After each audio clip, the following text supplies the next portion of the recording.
Saya minta sama Allah restoran-restoran, kuliner-kuliner. Allah pertemukan saya dengan Mas Jody, Mbak Ani, punya warung steak and shake, punya The Icon. Keuntungannya buat rumah tahfiz. Sama tidak? Sama. Saya ketemu sama Mas Mono, ayam bakar. 60 outlet lebih. Kemudian dia bilang, Ustaz, sekian, ini pakai buat bikin rumah tahfiz. Subhanallah. Saya ketemu dengan pengusaha pesawat, saya ketemu dengan pengusaha tambang, saya ketemu dengan pengusaha hotel. Terus. Wah, yang gak kepikiran sama Allah jawab. Yang gak kepikiran nih. Ini saya lagi koreksi nih doanya. Ya Allah, yang ini saya minta cash. Saya megang. Iya kan kadang-kadang ente kalau minta mobil dikasih juga mobil ya nggak. Tapi mobil mertua dititip gitu. Itu dia kabel juga, makanya yang telak gitu doanya. Stick and shake. Langsung ya, izin Allah ya, mudah-mudahan ini bukan ria, bukan sum'ah, di waktu maghrib di depan layar kaca itu saya sama istri ngenolin untungnya buat Allah gitu. 100% nggak kita ambil. Jadi keuntungannya 2010 tuh satu outlet bagikan kepada udah puluhan juta ya buat anak-anak yatim, anak-anak binaan, para ustadz yang ikut sama kita mensubsidi gerakan dakwah, takfiz dan lain sebagainya. Nah, mungkin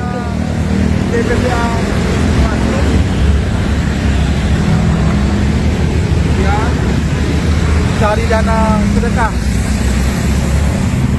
namanya apa? Ya, sedekah. Cari sedekah lagi Yusuf Mansur.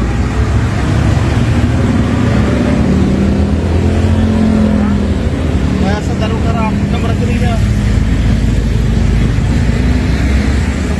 Mengatakan bahwa memang bisnis keuntungan dari bisnis itu dimasukkan untuk kepentingan pondok pesantren Daku. Saya minta Yusuf Mansur membuktikan secara hukum ya, berdasarkan fakta, apakah benar itu. Kalau untuk Daku kan nanti kelihatan Mas. Oh ini aliran dananya ini, Yusuf Mansur bisa mengatakan buktinya ini kan begitu kan. Nah, terus kemudian yang tidak masuk akal lagi kalau itu sudah dari usahanya Yusuf Mansur saja tidak diambil, kemudian dimasukkan ke Daku, kok masih minta sedekah. Betul. Artinya kan dreamis gitu ya. Iya. Kalau orang Jawa itu dreamis gitu. Terus yang lainnya, kenapa orang masuk di pondok pesantren Daku masih ditarik biaya? Betul. Untuk masuk pesantren Daku Pusat Pak, ini dikatakan uang pangkal tahun awal saja ini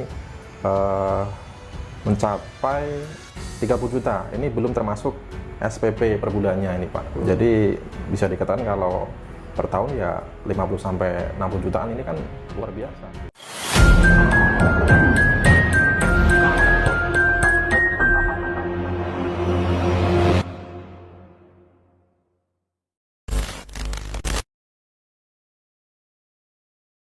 Pak Jini. Waalaikumsalam warahmatullahi wabarakatuh Mas Haji. Pak Jini kan mungkin masih ingat ya, dulu di acara TV One bersama presenter ya, TV One itu menanyakan Yusuf Mansur yang bisa membayar pajak 100 sampai 200 juta per hari dari bisnis warung steak. Dan Yusuf Mansur mengatakan bahwasanya dia tidak pernah mengambil keuntungan dari sejak tahun 2010 dan itu digunakan untuk biaya rumah tahfiz begitu Pak. Dan bukan hanya bisnis warung steak. Nah, di video lain ini kita putar nanti videonya bersama BB Haji Slamet dan juga ayam bakar Mas Mono. Nah, ini Yusuf Mansur juga tidak pernah mengambil keuntungannya sebagai pemegang saham. Nah, tapi Pak, ini ternyata Yusuf Mansur sampai sekarang masih gencar-gencarnya untuk mencari sedekah. Bahkan kemarin ditemukan oleh Pak Daraso ini ada spanduk yang gede sekali Pak gitu Pak. Misalkan ya ubur-ubur ikan lele gitu ya. Intinya untuk mengajak meminta sedekah kepada masyarakat ke pesantren Yusuf Mansur gitu Pak. Nah ini Pak jadi tanggapannya gimana Pak? Ya jadi gini, ketika Yusuf Mansur, kalau saya ya pertanyaannya ditanyakan kepada saya, Pak Zaini gimana, percaya atau tidak, atau tanggapannya gimana? Yang pertama saya mengatakan 1000% saya tidak percaya ketika Yusuf Mansur itu sama sekali tidak mengambil keuntungan dari bisnis-bisnis tersebut. Nah, kalau Yusuf Mansur mengatakan bahwa memang bisnis keuntungan dari bisnis itu dimasukkan untuk kepentingan pondok pesantren Daku, saya minta Yusuf Mansur membuktikan secara hukum ya, berdasarkan fakta, apakah benar itu. Kalau untuk Daku kan nanti kelihatan Mas. Oh ini aliran dananya ini, Yusuf Mansur bisa mengatakan buktinya ini kan begitu kan. Nah, terus kemudian yang tidak masuk akal lagi kalau itu sudah dari usahanya Yusuf Mansur saja tidak diambil, kemudian dimasukkan ke Daku, kok masih minta sedekah. Betul. Artinya kan dreamis gitu ya. Iya. Nah, kalau orang Jawa itu dreamis gitu.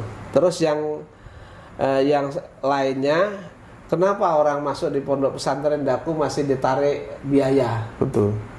Nah, yang saya katakan di beberapa podcast saya bahwa Yusuf Mansur ini memang dari mulai investasi batu bara itu yang selalu dijual itu adalah pondok pesantren. Iya. Nah, kan terbukti bahwa Yusuf Mansur mengatakan ini ada 28,6% keuntungannya. Nanti dibagi ya gitu. Yang separuhnya untuk pondok pesantren saya, artinya 14,3% untuk pondok pesantren saya, dan dalam brosur itu disebutkan bahwa di sana adalah Daku ya. Artinya yang dijual Daku. Jadi Yusuf Mansur ini nggak pernah bosan-bosannya jual Daku gitu loh. Daku aja gitu ya. Daku. Bisnis jual Daku, ya kan, kalau seperti omongannya tadi, keuntungannya tidak diambil tapi untuk Daku. Nah, kemudian berkaitan dengan investasi yang digalang juga untuk Daku. Ternyata ada spanduk lagi untuk Daku gitu ya. Jadi nggak kapok-kapoknya untuk Daku, tinggal masyarakat saja menilai Yusuf Mansur ini bener atau enggak kan begitu. Tapi yang jelas bisnis Yusuf yang digalang oleh Yusuf Mansur itu beberapa perusahaan, diantara beberapa bisnis batu bara berakhir dengan kesedihan, uang investor tidak dikembalikan, tidak ada pertanggungjawaban. Kemudian Paytrend itu kemudian beberapa anak perusahaannya juga sampai dengan saat ini mati kan. Kemudian Paytrend Asset Management dan seterusnya, Paytrend Asset Management malah dicabut ya. Nah, menurut hemat saya masyarakat harus paham apakah Yusuf Mansur ini berbohong atau tidak gitu. Kalau saya mengatakan bohong besar, bohong ya, Pak, banyak bohongnya. Ya kalau misalkan cabang warung steak saja sudah ratusan ya, bersama BK Haji Slamet kemudian Bakar Mas Mono gitu ya. Tentunya kalau memang keuntungannya digunakan untuk biaya rumah tahfiz, ya artinya itu dana yang besar gitu, dan Yusuf Mansur tidak perlu lagi artinya mencari sedekah kemana-mana, dan juga harusnya biaya pesantren ini digratiskan gitu loh Pak. Betul. Nah, tapi faktanya ini saya punya data Pak dari netizen ini Pak, biaya untuk masuk pesantren Daku Pusat Pak ini dikatakan uang pangkal tahun awal saja ini mencapai 30 juta. Ini belum termasuk SPP per bulannya ini Pak. Jadi bisa dikatakan kalau per tahun ya 50 sampai 60 jutaan ini kan luar biasa.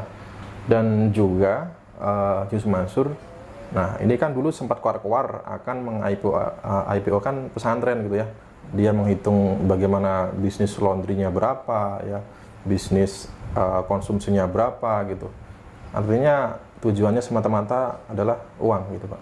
Tujuannya materi, bukan mencerdaskan kehidupan bangsa. Tujuannya materi. Padahal mendirikan pendidikan itu biasanya orang-orang yang alim ulama ya, orang-orang yang memang benar-benar ingin mencerdaskan kehidupan bangsa itu bukan bertujuan uang. Dan ada beberapa pondok pesantren ya yang berada di Jawa Timur, bahkan mereka tidak bawa bekal pun mereka bisa nyantri. Misalnya paginya ngaji atau malamnya ngaji, siangnya ikut masyarakat setempat, ikut bertani dan seterusnya. Nah, tapi kalau sudah masuknya saja sebesar itu ya kan, kemudian SPP-nya berapa ya, menurut hemat saya adalah tujuannya semata-mata materi. Iya, iya, iya. Dan siapa sih yang nggak tahu Yusuf Mansur ketika berceramah pasti duit. Iya. Ya kan, dimanapun ujung-ujungnya duit ya. Ya, jadi orientasinya Ya, itu orientasinya uang, uang duniawi. terus. Baik, ya. Saya minta sama Allah restoran-restoran kuliner Allah pertemukan saya dengan Mas Jody, Mbak Ani, punya warung steak and shake, punya The Icon. Keuntungannya buat rumah tahfiz, sama tidak? Sama. Saya ketemu sama Mas Mono, ayam bakar, 60 outlet lebih. Kemudian dia bilang, Ustaz, sekian, ini pakai buat bikin rumah tahfiz. Subhanallah. Saya ketemu dengan pengusaha pesawat, saya ketemu dengan pengusaha tambang, saya ketemu dengan pengusaha hotel, terus. Wah, yang gak kepikiran sama Allah jawab. Yang gak kepikiran sih. Ini saya lagi koreksi nih doanya. Ya Allah, yang ini saya minta cash. Saya megang. Iya kan kadang-kadang ente kalau minta mobil dikasih juga mobil ya nggak. Tapi mobil mertua dititip gitu. Itu dia kabel juga, makanya yang telak gitu doanya. Warung steak and shake langsung ya, izin Allah ya, mudah-mudahan ini bukan ria, bukan sum'ah, di waktu maghrib di depan layar kaca itu saya sama istri ngenolin untungnya buat Allah gitu. 100% nggak kita ambil. Jadi 2010 keuntungannya tuh satu outlet Ustadz bagikan kepada udah puluhan juta. Ya buat anak-anak yatim, anak-anak binaan, para ustadz yang ikut sama kita, mensubsidi gerakan dakwah, tahfiz dan lain sebagainya. Nah mungkin DPPA masuk ya, cari dana sedekah, namanya apa? Ya, sedekah, cari sedekah lagi Yusuf Mansur.